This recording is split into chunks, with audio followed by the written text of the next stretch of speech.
안녕하세요. 코인 알려주는 남자입니다. 밤사이에 비트코인 가격이 추가 하락을 해가지고 22K에서 20K까지 내려오게 되었는데 이런 폭락이 원인이 어디에 있는지 이 부분에 대해서 한번 이야기를 해보고요. 저 같은 경우도 비트코인이나 코인 시장이 하락을 했을 때 뭐 롱의 뷰를 계속 가지고 있지만 아픈 건 사실이거든요. 철저하게 원인을 분석하고 저희가 그 뒤에 어떤 전망을 할 수 있을지 이 영상을 통해서 한번 공유해 보도록 하겠습니다. 먼저 비트코인 가격 같은 경우는 지금 22K에서 20K까지 한 번에 빠지는 모습을 볼 수 있어요. 이렇게 큰 음봉이 나왔다는 거는 악재가 쏟아졌다는 이야기가 같은데 이 20K 같은 경우는 2023년도 1월 14일의 기준 날짜와 그 비트코인 가격이 같기 때문에 지금 거의 2달 정도를 되돌입했다 이렇게 볼 수 있습니다. 다음으로 비트코인 CVD 자료인데요.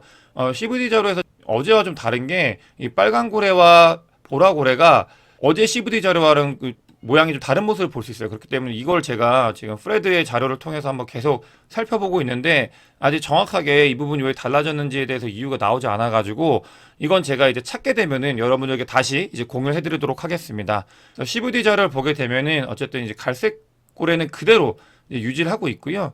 이제 보라고래와 빨간고래가 추가적인 이 매도를 한 모습을 볼 수 있고 그것과 지금 비트코인 가격의 하락이 같이 이어지고 있다. 이렇게 볼 수 있고 지금 여기서 특이사항으로는 20K의 매수벽이 생겼어요. 새로운 매수벽이 20K에 생겼는데 이 부분을 지지하는지 여부를 저희가 확인을 해야 될 것 같고요. 제가 21.5K 여부를 말씀드렸잖아요. 근데 이 부분은 완전 뚫고 내려갔기 때문에 추가적으로 저희가 바라봐야 되는 게 19.2에서 19.5K 사이다. 저는 이렇게 보고 있습니다. 이 부분이 지지하는지에 대해서 확인을 해야 되고 사실 19.2에서 19.5K를 만약에 뚫고 내려간다고 하면은 이 부분에 있어서는 저희가 바라보는 뷰나 혹은 이제 뭐 상승이 일어날 수 있는 기간 이런 것들에 대해서는 재조정이 필요하다고 저는 생각을 하고 있습니다. 어쨌든 이렇게 CVD 자료를 봤을 때 20K가 지금 현재 이제 매수벽으로 있기 때문에 이 부분도 함께 살펴보면 좋을 것 같습니다.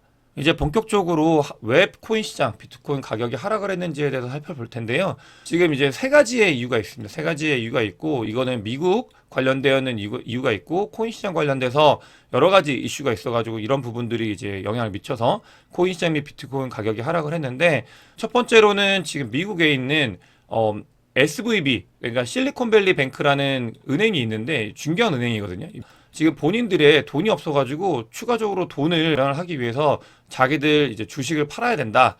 이렇게 공지를 했어요. 그러면서 이제 뭐 거의 한 60%가 어제 하루 만에 이제 은행 주식이 빠지게 됐는데 이 SVB가 빠지게 됐는데 그러면서 전체적으로 미국에 있는 주식에 있는 은행주들이 토탈 7.7% 하락을 했습니다. 이렇게 이제 하락을 한 이유가 있었고 이 하락이 지금 실질적으로 긴축이 진행이 되면서 채권 금리가 굉장히 큰 폭의 상승을 했잖아요. 그게 연쇄작용을 하면서 지금 은행주들이 돈이 없어가지고 굉장히 지금 힘들다. 이런 것들이 실버게이트에서 이슈가 있었고, 그 다음에 지금 이제 SVB까지 이어지면서 이 은행 관련되어 있는 돈 관련되는 돈을 이제 뿌려주는 그런 것들이 문제가 생겨서 전체적으로 이제 뭔가 금융 시스템에 문제가 생기는 건 아닌가 이런 우려 때문에 이제 큰 폭의 하락을 했고 그게 코인 시장에도 영향을 미쳤다 이렇게 볼 수 있습니다. 또 다음으로 제가 2023년도에는 긴축과 이제 경기 침체 메타가 계속 올 거라고 말씀을 드렸는데 사실 신규 실업 수당 청구 건수가 처음으로 지금 예상치를 상회한 모습을 볼 수 있어요. 더 많은 사람들이 실업을 했다라는 모습인데 지금 고용 부분에 있어서 계속 너무 굳건해가지고 이 부분이 좀 무너져야 그 뒤에 이제 금리 인하를 할 수 있는 명분이 생긴다. 인플레이션이 내려갈 수 있는 명분이 생긴다. 이렇게 말씀을 드렸었는데 실제로 지금 실업수당 청구 건수가 늘어난 모습을 볼 수 있습니다. 그래서 이게 발표가 됐을 때 오히려 시장에서는 좀 환호를 했었어요. 그러면서 이제 가격이 상승을 했다가 그 뒤에 은행 이슈들이 터지면서 이제 하락을 했는데 어쨌든 간 이 신규 실업수당 청구 건수가 늘어났다는 거는 이제 페드에서 연준에서 금리를 추가로 인상하는 거에 제약적일 수밖에 없다. 그러니까 이제 추가 긴축을 하는데 상당히 좀 약간 리스크가 생긴다. 이런 것들을 의미하기 때문에 이 부분에 대해서는 어떤 식의 변화가 있을지는 저희가 좀 살펴봐야 될 것 같습니다. 다음으로는 크립토 관련된 이슈들인데요.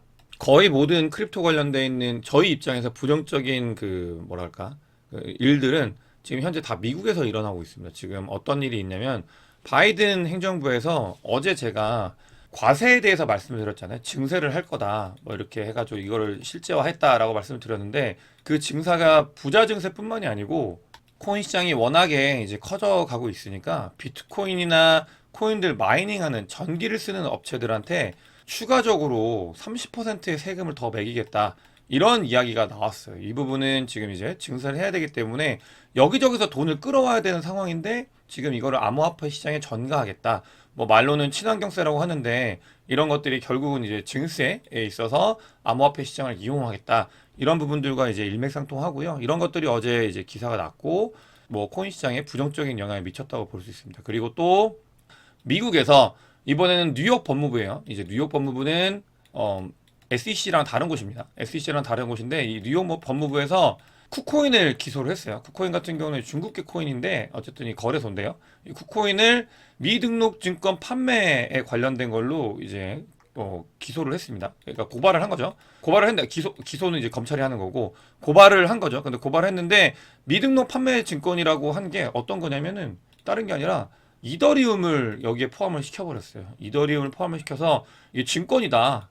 이제 이더리움이 증권이기 때문에 그래서 쿠코인이 고발이 된 거다. 이렇게 된 거거든요. 이 사이즈가. 그래서 결국은 이더리움이 증권이라는 고발을 당한 거와 같은 거예요. 그렇기 때문에 지금 이 이슈가 터지면서 코인 시장에 더 큰 폭의 하락을 한 모습을 볼 수 있는데요. 이더리움 같은 경우는 지금 코인베이스에서 스테이킹 했을 때 스테이킹 서비스에 대해서 이제 규제를 하는 그런 모습을 볼 수 있었고 이제는 아예 그냥 이더리움 자체를 증권으로 그냥 바라보고 이제 고소를 때리는 이런 일들을 볼 수 있습니다. 근데 사실 이거는 이더리움 증권이다라고 확정은 지은 건 아니지만 지금 그렇게 바라보는 시선이 굉장히 늘어나고 있어요. 근데 이더리움 같은 경우는 여러분들 이더리움이 증권으로 이제 분류가 돼버리면 나머지 모든 알트코인은 전부 다 증권이 되어버리는 거거든요. 그렇기 때문에 뭐 리플도 굉장히 상징성이 있지만 이더리움이 갖고 있는 알트코인의 상징성은 그 대표성은 너무나 대단한 거고 어마어마하기 때문에 이 부분이 계속 건드려지고 있다. 그래서 이제 코인 시장에 악재로 작용을 하고 있는 모습이다.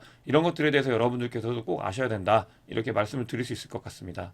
또 미국에서 지금 이제 4월 달에 그러니까 민주당하고 공화당하고 뭐 초당적으로 해가지고 암호화폐 법안이 개정판을 4월 달에 공개할 예정이다. 이렇게 나왔어요. 이제 아까 말씀드렸던 이제 비트코인 관련돼 있는 채굴, 이더리움 증권, 암호화폐 법안 모두 다 규제 관련된 게 다 미국에서 나오고 있는 중인 거죠. 지금 미국에서는 이거를 멈출 생각이 없는 것 같아요, 당분간. 그래서 계속 이런 것들이 공격을 당하고 있고, 안 그래도 매크로 지표도 좋지 않은데, 거기에 이제 규제 이슈들이 계속 코인 시장에 영향을 미치다 보니까 가격이 계속 하락을 하는 모습을 볼 수 있습니다. 그런데 이럴 때는 저희가 아까 말씀드렸던 것처럼 원인을 파악을 해야 되고 그 뒤에 어떻게 될 건지에 대해서 살펴봐야 되는데 저는 늘 말씀드리잖아요. 이런 규제들이 결국은 정리가 되고 이제 뭔가 미국에 있는 뭐 월가나 아니 미국에 있는 뭐 다른 사람들 세력들이 들어올 수 있는 발판을 마련해 주기 위한 그런 그림들을 그리고 있다. 근데 실제로 이런 규제들을 보면은 다 그런 쪽으로 진행이 되고 있기 때문에 이건 결국 해결이 될 이슈다. 이렇게 바라보고 있고요. 그 다음에 매크로 지표 같은 경우도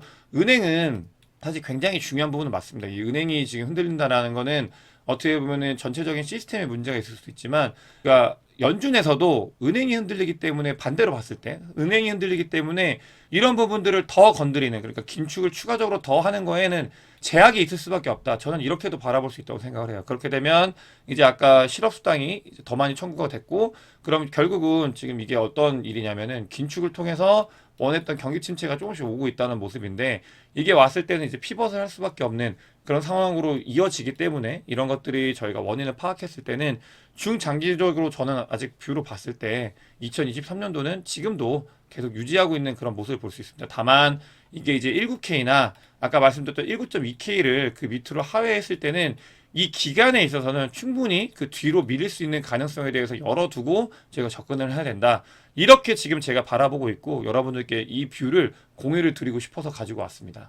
더불어서 지금 거래소에 문제가 있는 부분들이 좀 있어요. 이제 제가 뭐 후오비 같은 경우는 저스틴 선을 굉장히 안 좋아하기 때문에 문제가 많이 있는 거라고 말씀을 드렸었는데 후오비 거래소에 계신 분들은 어쨌든 간 코인들을 모두 다른 거래소로 이전을 시켜놓는 게 좋을 것 같습니다. 그런 부분들에 대해서 좀 말씀을 드리고 싶었고 후오비 토큰이 밤사이 굉장히 하락을 했다가 이제 반등을 했는데 이런 부분들은 정상적인 모습은 아니에요. 그렇기 때문에 여러분들께서 꼭 이제 후오비에 혹시라도 거래를 하고 계신 분들이 계신다면은 코인들을 다른 곳으로 옮겨두셨으면 좋겠다. 특히 이제 국내 거래소로 옮겨놓는 게 제일 좋습니다. 국내 거래소 같은 경우는 특근법의 영향을 받아가지고 어쨌든 본인의 코인들은 지킬 수 있는 가능성이 크기 때문에 업비트나 아니 업비트로 옮겨놓으세요. 뭐 옮겨놓을 때 업비트로 옮겨놓는 게 제일 좋다 이런 말씀을 드릴 수 있고요.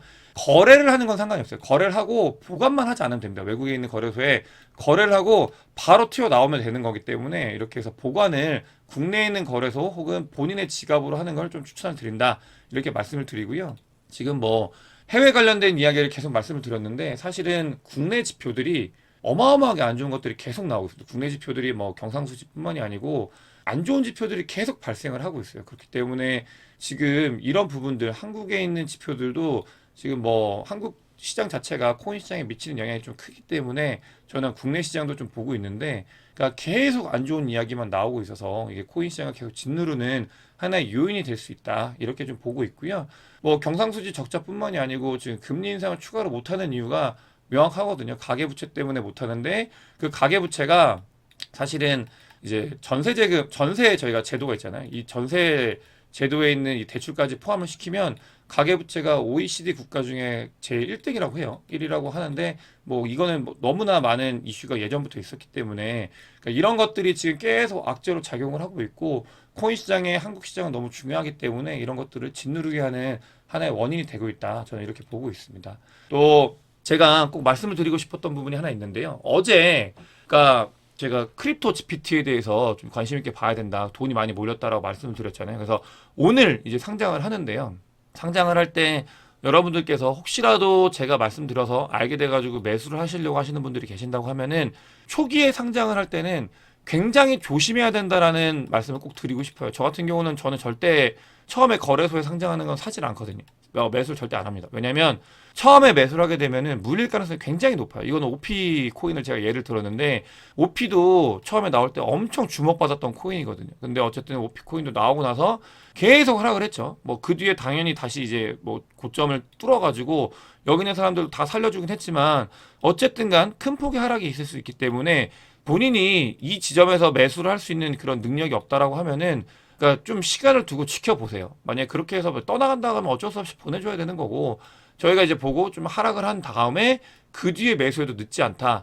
이런 모습들을 제가 좀 여러분들께 말씀드리고 싶고요. 그래서 오늘 상장을 하는 이 크립토 GPT 같은 경우는 반드시 조심하셔야 된다. 초기에는 조심하셔야 된다는 말씀을 꼭 드리면서 오늘 영상 마치도록 하겠습니다. 영상 도움이 되셨으면 구독과 좋아요, 공유 많이 부탁드리겠습니다. 영상 봐주셔서 대단히 감사합니다.